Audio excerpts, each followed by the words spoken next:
欢迎收看。今天不讲华语，因为今天我们有一个很特别的 special guest， 所以我们今天会讲马来文和英文。Let's start. Welcome to HATTITUDE Salon, The Secrets of the Masters, EP6. In this program, we will invite the legends of the hairdressing industry, innovative pioneers, and industry disruptor, unlocking the exclusive insights into technology, entrepreneurship, and beauty for everyone. I'm your host, Mickey. Today, we're very excited because we have a very special guest. He is one of the most influential names in Malaysia's hair industry. Now, his story is truly unique. He was actually studying chemical engineering in Germany before he found his true passion in hairdressing. From making a coffee as a salon assistant to receiving professional training in Europe, and then coming back to Malaysia to start Hairkunst and Dashing Diva. He has truly taken hairdressing to the next level, turning it into art. So today, we are going to dive into his journey, talk about the challenges in the industry, customer trends, education, and of course, the future of the hairstyling in Malaysia. Let's welcome Bambang Soteto. Yay! Hello. Hi, Thanks for coming. You look beautiful. Thank you. Every day. So Bambang, during this interview session, we will be drawing this based on what we imagine each other. Okay, Alright. It's freestyle. Okay, freestyle. So, are you ready? Yes. Let's start. How did you go from chemical engineering into hairdressing? Yeah, actually, you know lah, like our parents, they always have everything arranged for us lah. Meaning like, okay, Bambang, you have to go to boarding school, you have to go to this university, you have to become this. So the only choice I have masa tu, you nak jadi doktor ke, nak jadi engineer ke, or you want to be lawyer. So I was like, alamak, I tak suka any of those kan. Tapi biasalah, the parents kan, dia cakap, okay lah, then I said I want to become engineer. So they sent me to this boarding school. So everything arranged lah. And then they sent me to Germany. And then of course dekat sana, I studied chemical engineering because that's what they want. So I macam okay je. Tapi deep inside you tahulah, you rebel kan. But confusing. Confusing, and of course your parents, you tak boleh say no, right? So I told myself, you know what, I'm just gonna do this for them, become an engineer, and I'm gonna do my thing. So when I was there, I worked in the salon. So that's how it started. You finished your engineer? Finish. I got my degree in Germany, Mannheim. After 3.5 years. I memang tak, I belajar all up because I know I have short period of time. If I take too long in my study, then I think my dream to become anything else will be postponed lah. And then I cakap, okay, tapi I takut. So at the same time, while I was studying chemical engineering, I was doing hairdressing. So to get by, I didn't tell them lah. That's how it started. Hebat So ini engineer hairstylist. Actually, you know lah, even you as a hairstylist, you know when we cut hair, it's actually always about angle, kan? And then when we do colour, because I'm chemical engineering, you will understand how the chemistry work. Actually, it's a plus point for me. At the end of the day, I always, because when I talk to my client about colour, I always talk about chemistry. What's inside the colour, how the colour become, and how it's actually also telus air. So they want all this answer I can give. In the chemical and science punya part. So as a Malay hairstylist in this industry, often led by Chinese salons. So what were some of the challenges you're facing? Okay, I tell you a story lah. Even before I jadi hairstylist, when I was in my student years, I don't go to Malay hairdresser. I always go to Chinese hairdresser because I think Chinese hairdresser. For your own hair? Yeah. Okay. Because I think Chinese hairdresser can cut better. And then when I go to Mama or Malay hairdresser, it always tak jadilah. But of course, masa tu back then Chinese hairdresser lagi mahal. Yes. Kan? So I have to save up and then to cut hair. So when I come back after dekat Germany, I was there for 8 years. 8 years in Germany. Germany, London and Vienna. So bila I balik, of course it's dominated by Chinese punya community kan. But it's okay for me because I think masa tu macam I'm okay in a sense because I know they are the professional. So that's why bila I pergi kelas pun, I pergi kelas, sometimes like the class, dia tak speak English tau. They Mandarin and Cantonese, but I'm there. So I just look and learn, faham. It's okay because I don't say anything because I know I have to learn from the best. You have to tak kisahlah, you have to terima lah kan. That's the challenges lah at first because most of the classes are in Mandarin or Cantonese, which I don't understand of course. But you know, like as a hairstylist, we can look and learn. We can see, and then of course there's nice people who come. I know you don't understand, but let me explain to you. Very nice lah. Actually, the hairdresser community all very nice. That's why I end up having a lot of Chinese friends also. I know you a lot Chinese friends. And I have Chinese friends. So do you remember the first moment you feel like, I'm truly recognized as a hairdresser? Oh, okay. Do you remember? Yes, actually I do. Again, about the Chinese community, because one thing, right, I want to be recognized if, like, when they recognize me as a hairdresser, it's also a recognition. Especially, I think the first one to approach me, I think I can cakap brand Schwarzkopf.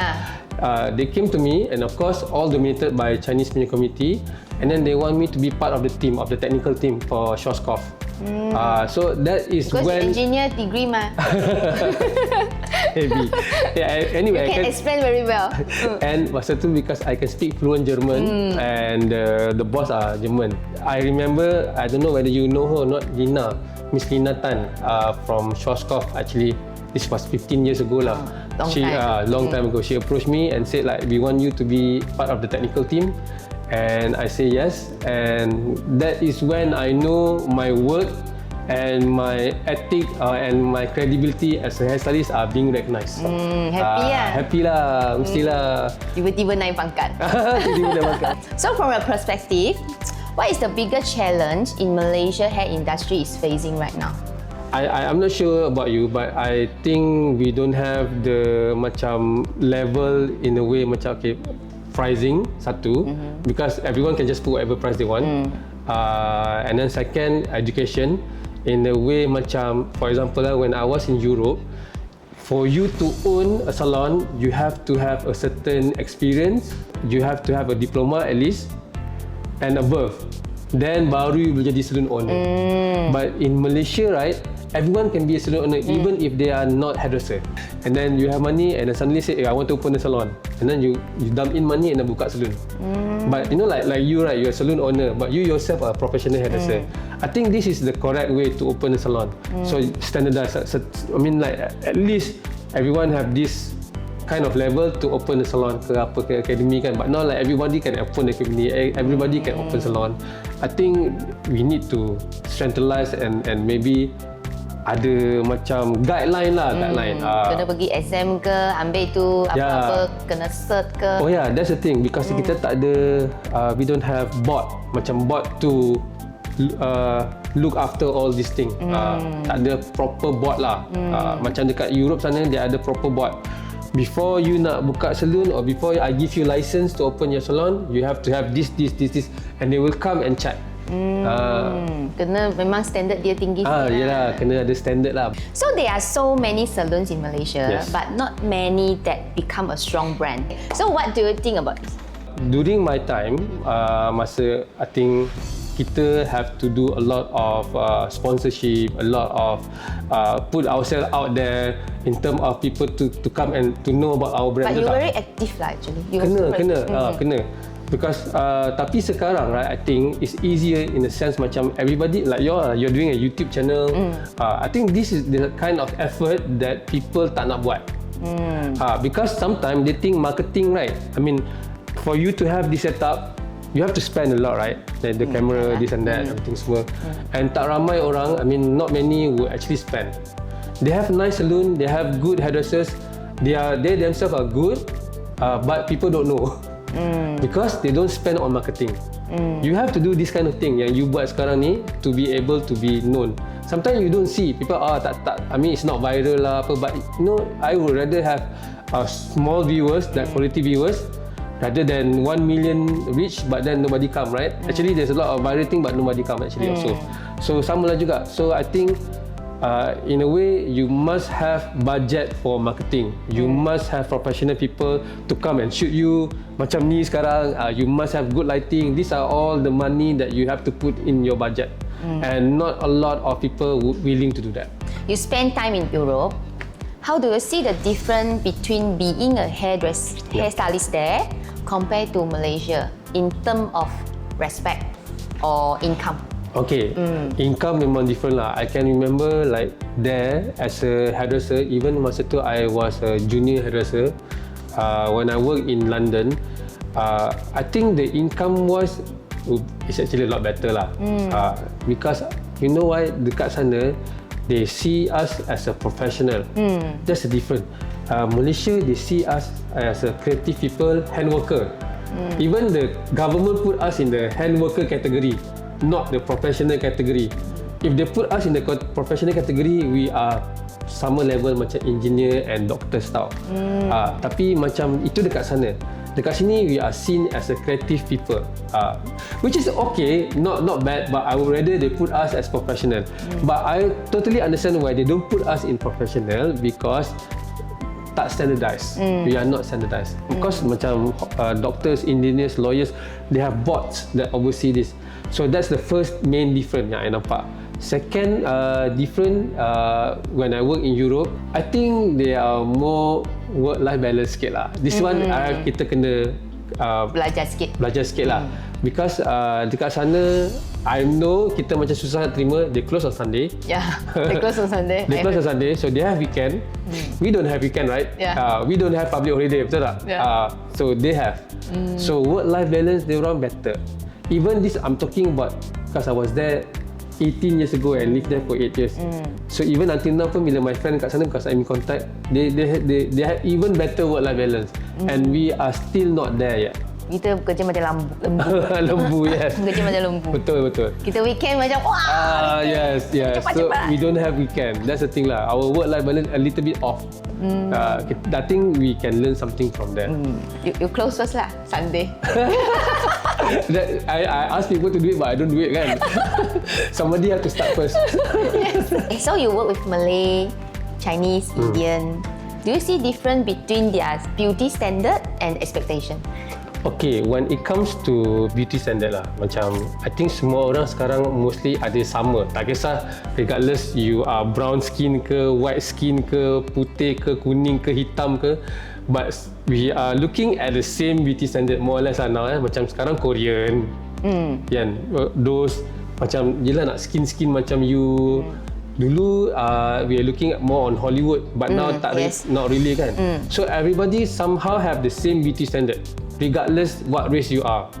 That's the good thing lah, because consumer, klien kita dah makin pandai lah. Sometimes they will tell us what they want. What they want already. I mean we of course we tell them what need to be done in order for them to achieve something kan.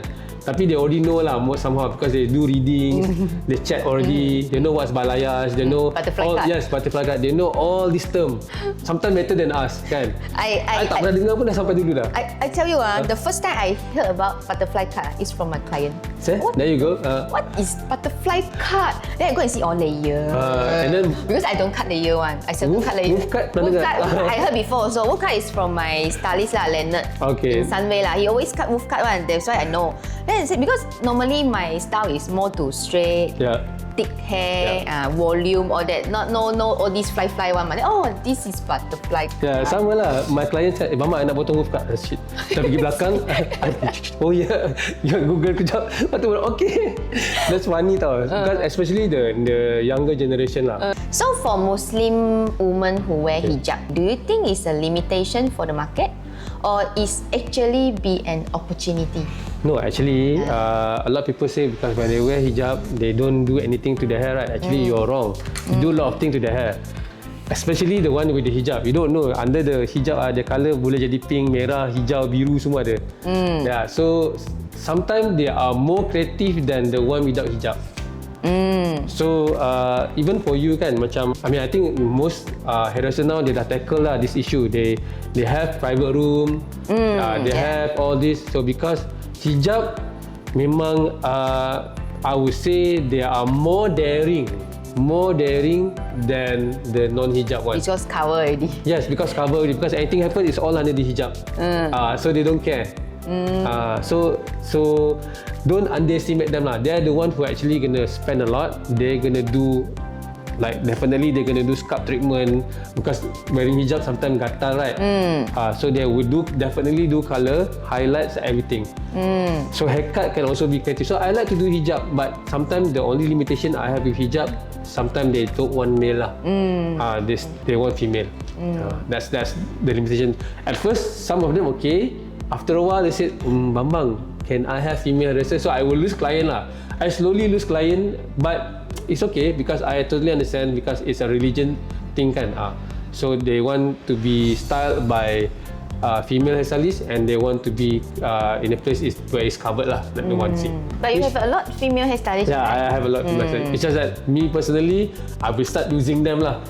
Because I have client, first dia tak pakai tudung. Daring and everything. Lepas married. And then after married, dia pakai tudung. And then first husband bagi. After a while, husband pun dah tak bagi. So, okay lah, I understand. You handsome sangat lah. Dia takut lah. So, you also style a lot of celebrities, lawyer family. How the different working with everyday customer? Okay, for me, my motto is treat your loyal client as a new client, treat your new client as a loyal client. It's also true for either whoever can pay my service, regardless you are student or celebrity, I will give equal service. Meaning tak ada apa yang beza because you pay the same, she also pay the same. So I should give the same service, right? The only difference with the celebrity is of course because they have influence, right? So even though they get the same service, okay, the only difference with them is the after service. So the after service, which I will do a lot more follow up. I ask how is it and everything. So just to have the connection, because sometimes these people they want that. They want the feeling of I jaga you. So I jaga you before you masuk my salon, masa you masuk my salon, and after you masuk my salon also. I still jaga you. Your hair lah, of course. Not other thing lah, but your hair. Okay, a lot of hairstylists feel that people don't respect their profession. Okay. Have you experienced this before? And if we want to be seen, okay, you mean what the first step we should do? First, right, as a hairstylist, okay, I tell you lah, because I have this stigma dulu, orang selalu ingat hairstylist ni tak pandai. Actually, engineer, ayu. Degree, ayu.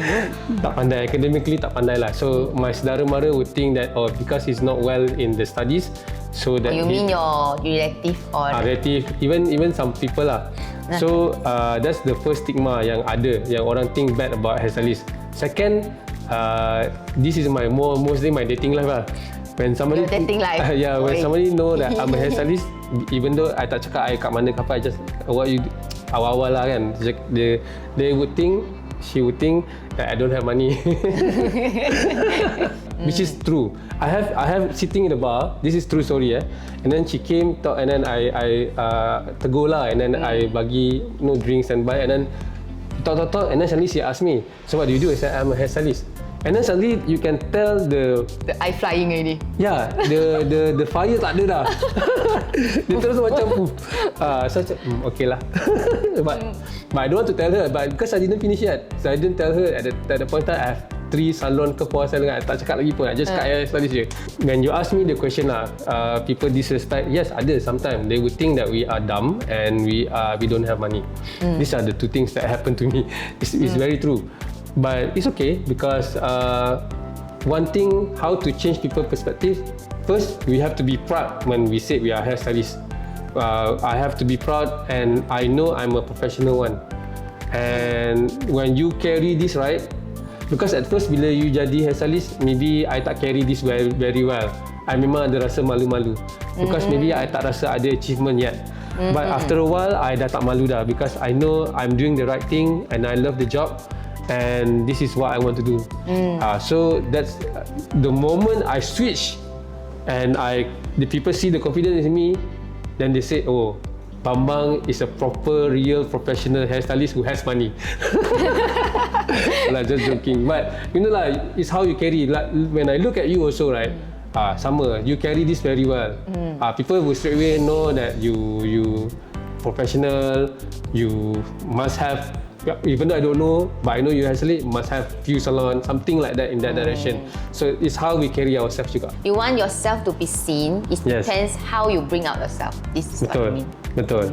What was the biggest lesson you brought from your training in Europe, and what do we still need to catch up here?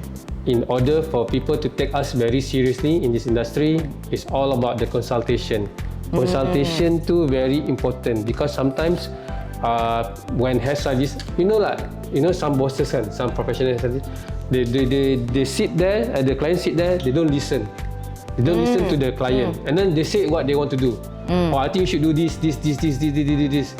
But then the client also, I haven't said anything to you yet. Kan sometimes jadi macam tu kan. So it's not a two-way communication. Sometimes people would think like macam, oh, I nak cepat. So consultation 5 minutes and then that's it. Tunjuk gambar and then that's it. Cannot. So for me, proper consultation is consultation like, for example, how you gonna cut it, how do you have to style it at home, what product to use. Not because you want to sell, but you just have to tell them, if I do this kind of thing, this is what you need to do in order to achieve it. And another thing is, one thing, this, you have to be very open-minded. Because sometimes certain hairdresser, after a while, they stuck to one skill. They stuck to one trend. So you have to know that these things are evolving. Macam tadi you cakap lah, butterfly cut, and I cakap wolf cut. If I'm stuck with if I think I'm the best and I'm stuck with my old technique, then I'll be left behind.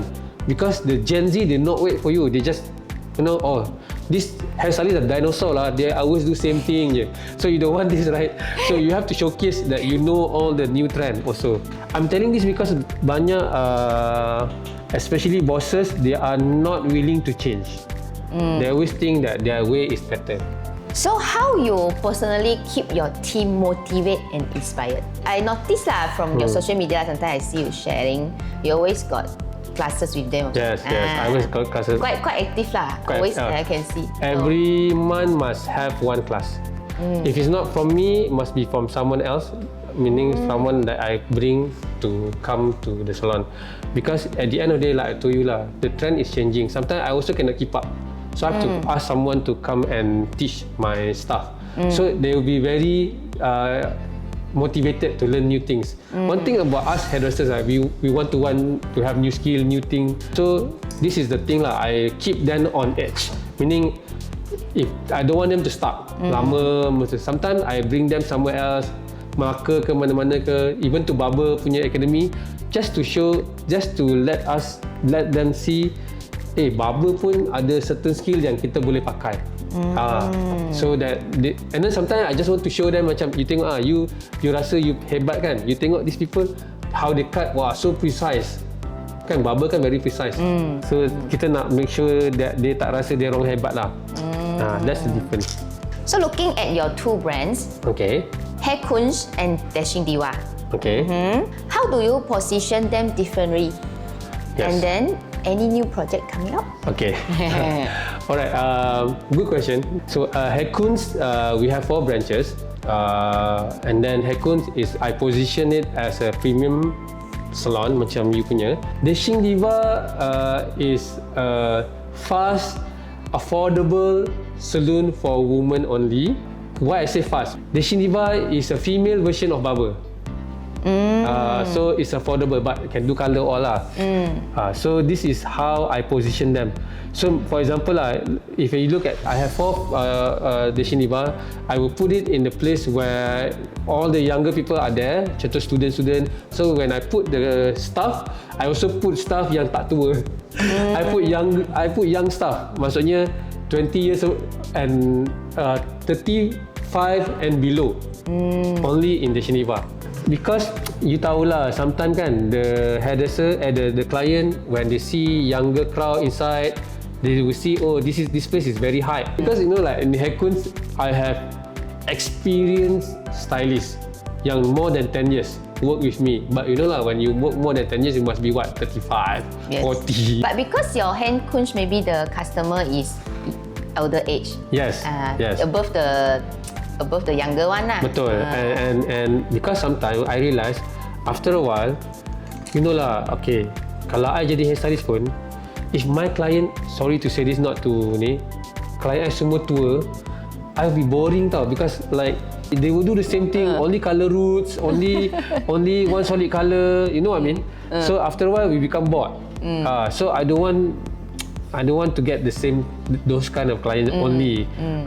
Because at the end of the day, we hairstylists, we kena something yang kreatif juga. Kalau tak, kita boring juga. Yes, betul. Okay. Have you ever had a salon or branch that didn't work out? What did the experience teach you?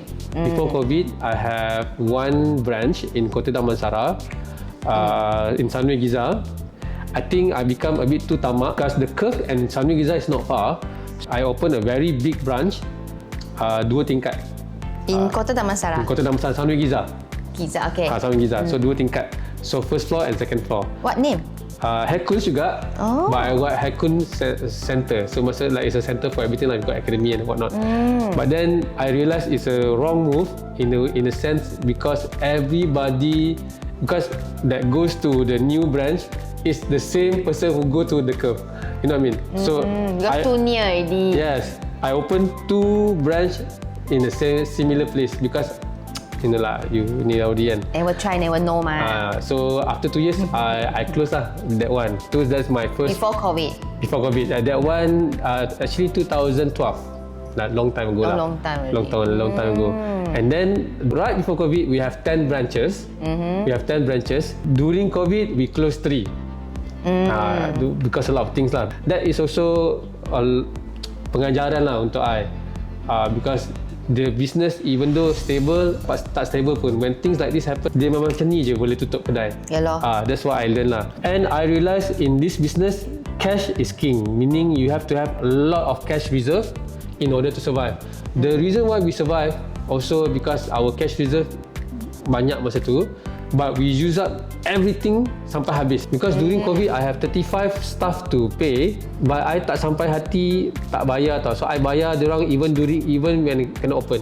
They receive full salary. Tapi I dah cakap, my sister is my business partner, and then even my staff semua I beritahu, if another month we cannot open, right? That was the last month lah masa buka tu. Kena tutup sudah. Ya, kena tutup sudah. Even the headquarters. And then suddenly boleh buka. Nasib baik. Until now, I'm traumatized by this. Meaning, I takut nak ambil my profit because I takut this thing happen again. So, far was 50% out and 50% we leave. But now, we take only 30% out, 70% we leave. So coming, you ada buka new branch kan? Saya nampak. Yes, dekat Bangi. Dekat Bangi. It's called Hairkunst Hijabis Lux. It's for Muslimah. Sangat cantik Itulah. Saya tak ada hijab, boleh bagi tak? Boleh. Just the name je only. Dia more to dia macam rasa more to spa punya. Kita nampak dia punya design. Oh, you nampak dah? Nampak you punya story kan? Yalah. Cantik punya. Dia ada buat lighting lagi. Itu pintu lagi. Inspired from all the spa lah. Before I open, I will carefully plan.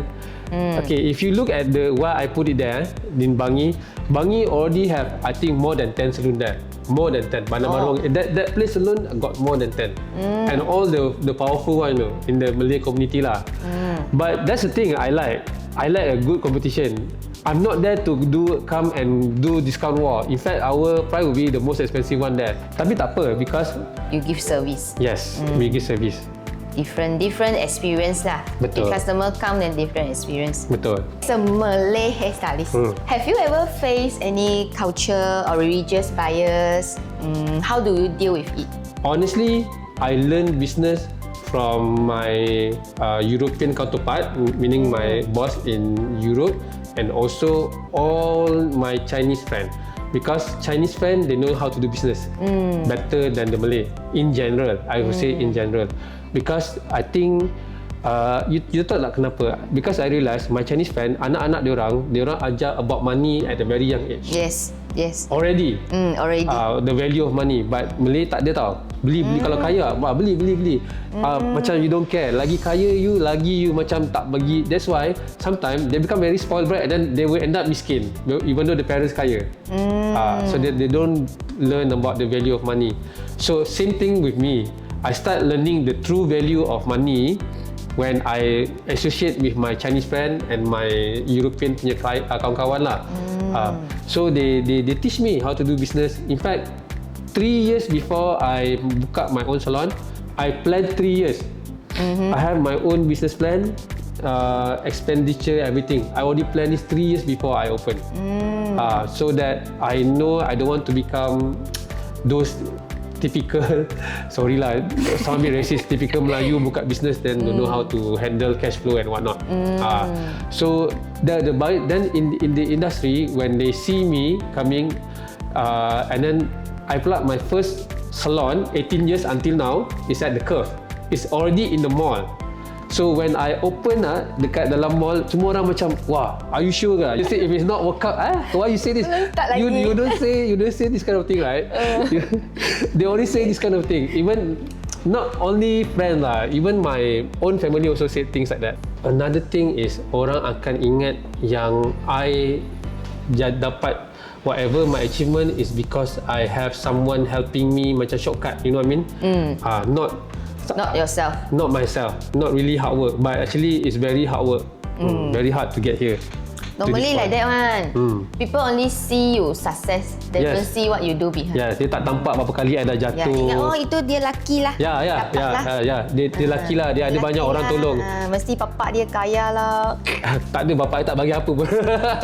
Because he doesn't like what I do at first. Yeah, that's the thing. So now he very proud lah. Yeah, now I'm very proud. Even my parents were very proud. But then your family is actually not so typical Malay lah, like you said. Tak. Because they send you all go overseas study. Yes, betul. So you ini Malay macam ABC lah. ABC punya Malay lah. Because my sister also dia married to half Chinese. My brother dulu dia punya girlfriend pun Chinese lama. My ex-girlfriend pun Chinese juga masa. Sekarang you married? Tak. Belum. Nah, single terus. Tapi ada girlfriends. Ada girlfriends. If we look ahead 10 years, okay, what do you hope Malaysia industry will become? I hope we are the hub for the world, because now people are looking at China when it comes to technology and whatnot. When it comes to inspiration, we still look at UK, the hair expo there, and sometimes to Korea. But no one actually looking at us as Malaysia as an inspiration country for hair. So I hope in 10 years time, people say, okay, we have to go to the beauty expo to Malaysia to get inspiration. I hope they would become like that lah. So that maybe hopefully by then people like you, people like me and all our friends here are the pioneer in becoming the hair inspo for them. How would you like people to remember you as someone with amazing cutting skills or someone with help change this industry? I want that help change the industry because that's also the reason why 9 years ago I buka this persatuan Bumi Putra Hairdressers Association called BUHA. Masa tu Michael Po under MHA. Winnie Lu kan? Winnie Lu. It was Winnie Lu first, the president, right? So I'm inspired from them because I went to the MHA punya association and I nampak, wow, the hairdresser are all together. Tapi pun Chinese mah. Tapi I pergi, I masuk. You pun masuk lah. I masuk. I masuk juga. Dia kata okey je. I don't care. So that's why you very active lah in hairdressing. Yeah, so I went to one of the gala dinner dekat KL and it was so wow, and I said okay, we have to have this for the Malay community also. Not to compete, so that we can also become like you guys. Because sometimes I think the best thing about this Chinese community, you share the knowledge. The bosses, when they sit down together, right, they share knowledge. So this boss share knowledge to this boss, and this boss will go back and share knowledge with their staff. So this is what I want. Because in Malay community, we don't have that. So I make persatuan. Before started with only 10 people, now got 300 plus. Not so many yet, but still. Can I join? Can I join? Can. But I'm no longer the president. I stepped down 2 years ago. I was the president for 6 years. And then because I already make the changes, and then it's time for the new generation to carry the torch lah. Macam tu lah. So when you ask me, that kind of legacy is better to leave rather than people remember me as someone who can cut hair good or because if you ask me like, if I want to be remembered as someone who's really good in cutting hair, yes, of course I want. But that one, it only touch the client. But when previously I cakap pasal the industry, I would rather be remembered to change the industry, my own industry, because it will benefit many clients rather than only my client. If you could share one piece of advice with the younger generation of hairstylists, okay, what would it be, the advice? First, you must have plan. You plan your 3, 5 and 10 years, okay? And then, apart from only know how to cut hair, go to classes like that involve public speaking, so that you can speak better, confident. Go to classes that can build your confidence in terms of the way you wear your. I think this kind of thing are very important, because I see the new generation sometimes they don't take this very seriously. I mean, they say, oh no, I have my own gaya, I have my own style. Then they come in with the slipper sama. And then jeans very koyak-koyak. I know it's a gaya, but then in a way, I tak tahu. Lagi koyak, lagi gaya. Yes, for them. Yeah. So they need to improve. Meaning they have to come in with skills, soft skills, communication skills, and also last but not least, how to market yourself. How to market yourself in terms of how to be confident also. So all other skill not related to beauty but essential for your survival. If you could go back in time, what advice you want to give to your younger self? I will ask myself not to open the one in Giza. That's a lot of money gone. I think I missed an opportunity back in Europe, because at that time I was already a senior in Vienna, and I worked closely with my boss. My boss is top 10 hairstylist in Europe. Her name is Christina Wegschneider. And then the last year I worked with her, she actually let me go everywhere she go. Even I do Austria Fashion Week, everything. I wish I wouldn't go back to Malaysia earlier. Maybe I will stay maybe 1 or 2 more years so that I can gain more experience for her. Because I realized the last year when I was with her, when she allowed me to go everywhere she goes, is the where I learned the most. Because then I can see her techniques. And I can see, because she ajar in class, but in class when she ajar and when she do on her own is different, you know. I know some technique they tak ajar, maybe her secret technique, but I can see it when I'm with her, because I become her close assistant. Yeah. She will bring me everywhere. So I see how she do abdus, how she create this, how all the magical things. So I wish I could stay maybe at least 1 more year with her before I go back to Malaysia. Thing happen for a reason. Betul? I believe it lah. In this 18 years in hairdressing, yes. Any moment make you regret to join hairdressing? Sometimes when I'm stressed, I thought to myself, if I become a real engineer, what my life is actually macam mana. Tapi then when I look at my engineer friend, semua botak lah, gemuk lah, you know what I mean? Dulu lencai, sekarang buruk. Yang lengloy pun tak keluar.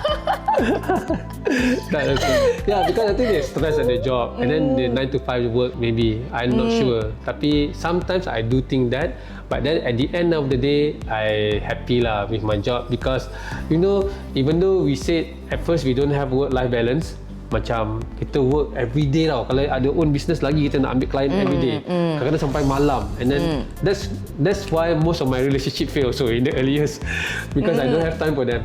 No time. I have time for my client but no time for my personal things. Because then my personal thing pun I nak give time to my family also, kan? Yes, and then no more time for other people. And then my friend lagi. So how to divide? Memang tak ada masa punya.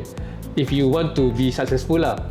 But then when I look back now, when you say about regret, I think the regret comes at the early years when I don't have those time, and I would think that I should have become engineer. But then when I look at my lifestyle now, And at the age of 44, I think I'm good in the way I have my work-life balance. I can travel. And then when I do clients, now I only do client yang I suka sahaja. So client I tak suka, I tak buat. I can be very choosy. I have choice. Dulu tak ada. Dulu you have to take whatever client come to you, right? Now you also can choose, right? If you don't like the client, you don't do right. Sama kan? People sama kan? I don't like the client. Assistant help more. Yeah. So I realized that, oh, you know what? I'm happy lah. I'm very happy with my life right now. Very content. But you also happy-go-lucky lah. For me, I feel lah. You know, before I'm a very serious person, but after a while I realized, you know what, a lot of things can happen when you try to control. So when it happened, you have no control, right? So when that happened, you just let it be lah, and then you try to find a solution. Yeah. Because when problem want to happen, they happen only. Tak kisah you control macam mana pun, dia akan happen juga, right? So you don't control lah. So then you let it happen and find solution. That's it. That's my go-to things now. So now it's time to reveal our drawing. Okay. Ready? 3, 2, 1. Yay! Wow, yours is what? I have to explain. Okay, later explain. Okay, I explain first, as usual. So for me, Bambang is like a hero. Oh, wow. Because you always like very tough one. Okay? So this... What's this?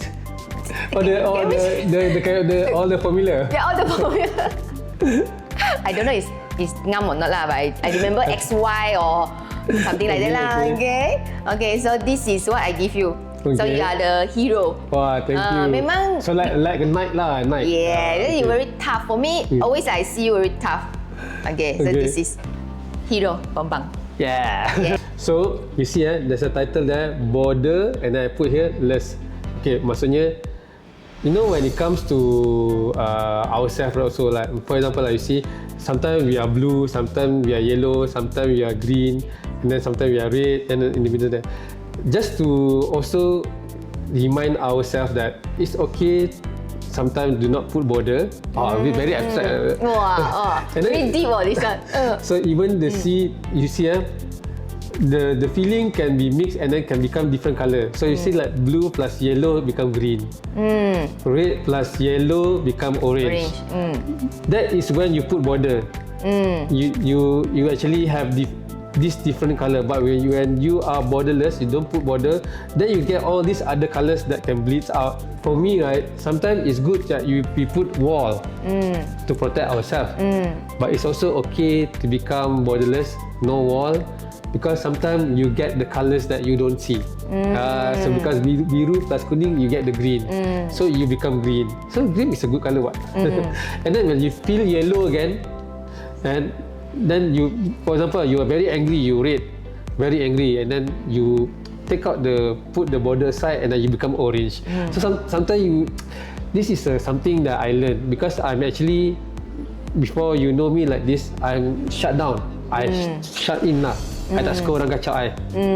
But now okay already. You accept everything. Yes, accept. So like I told you, when problem come, we bagi solution. Borderless. Borderless. So then this one got border this side, so you can see the color. And this is, I can feel really limit. But yes. Here is like you can become anything. Yes, yes. So you can become more fluid, like liquid like that. Okay, thank you. Change. Yeah. Yeah. So Bambang, now we need you to share us your secret skills. Boleh, no problem. Let's go. Okay. So always take out the front part. So doesn't matter which parting you have, middle ke, side parting ke. Now kan very trendy butterfly cut. Normally people would do it. They will actually cut to the front, right, at an angle, and sometimes it become a little bit too blunt. So the trick is, what we call reverse layer, is to bring it upward, okay, and then your hand must be up like that, okay. So instead of cutting it to the front and cut, we will cut it on top. So I will see my finger and then I do this, and when you cut outwards like that. So what happens is, instead of getting blunt line, you get more softer lines, but all still connected. I always around half. Okay, I pull the hair around half. Okay, and I stop here and I let the rest move. Half, see, almost half. But of course, when we cut, we don't cut half the whole hair. So we go like this and we go out. But you don't touch the ends. Yes, the end still long. So our guideline is the end. So the end still the same length. Okay. So this one, regardless the fringe, you just leave it lah. This one, fringe we don't do that. And I just leave it. Siap. Yay, Done very already. nice. Okay, that's my secret lah. This is really my secret, you know. Yes. It should feel a bit more messier, especially when you tong or when you iron, and when you blow out, you will see it better. Hey, it's a wrap. Yeah. Thank you so much, Bambang, Okay. for joining and sharing us your story. From changing careers to working hard overseas to building your own brand in Malaysia. Your journey is inspiring, not only for hairstylists, but for whoever chasing a dream. We are confident that with pioneers like you, Malaysia hair industry will continue grow, respect and shine on international stage. Yes. If you enjoy our Chair Talk series, don't forget to like, comment and subscribe our channel. Remember to turn on the notification bell as well. See you guys next time. Bye. Bye. Thank you. 谢谢你. Thank you.谢谢你. Thank